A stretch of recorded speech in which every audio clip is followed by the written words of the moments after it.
Kwa jina maarufu walijulikana kama wachokonozi, ambao siku chache zilizopita taarifa mbalimbali za uongo zilikuwa zikisambaa kwenye mitandao ya kijamii ya kuwa watu hawa wamechukuliwa na watu wasiojulikana.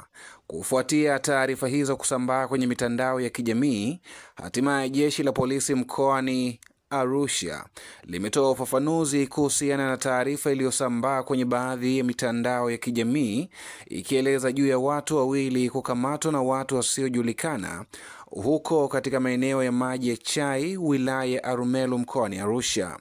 Akitoa ufafanuzi kuhusiana na tukio hilo, kamanda wa polisi mkoa wa Arusha, kamishna msaidizi mwandamizi wa polisi SACP Justin Masejo amesema ya kuwa watuhumiwa hao walikamatwa na jeshi la polisi Juni 20 mwaka 2025 na kuwataja ya kuwa ni Jackson Kabalo mwenye umri wa miaka 32 na Joseph Mrindoko mwenye umri wa miaka 37, wote wakiwa ni wajasiriamali wakazi wa Maji ya Chai, wilaya ya Arumeru, kwa tuhuma za matumizi mabaya ya mitandao ya kijamii.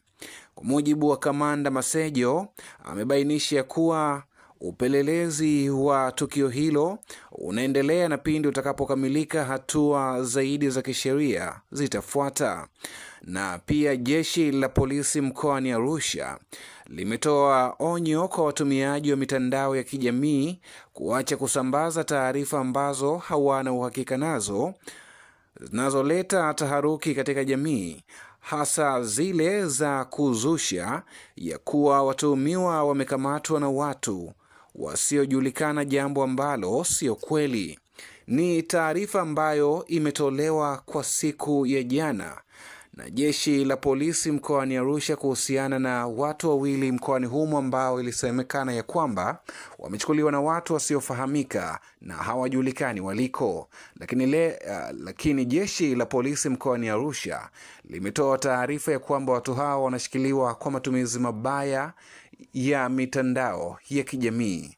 Hii ni Habari Digital. Kwa maoni na ushauri tuandikie hapo chini kwenye sehemu ya kuandika maoni yako, lakini pia usisahau ku-like na kusubscribe, kutembelea mitandao yetu mbalimbali ya kijamii, Instagram, Facebook pamoja na X, bila kusahau YouTube. Ni Habari Digital. Mpaka wasaa mwingine, naendelea kutufuatilia.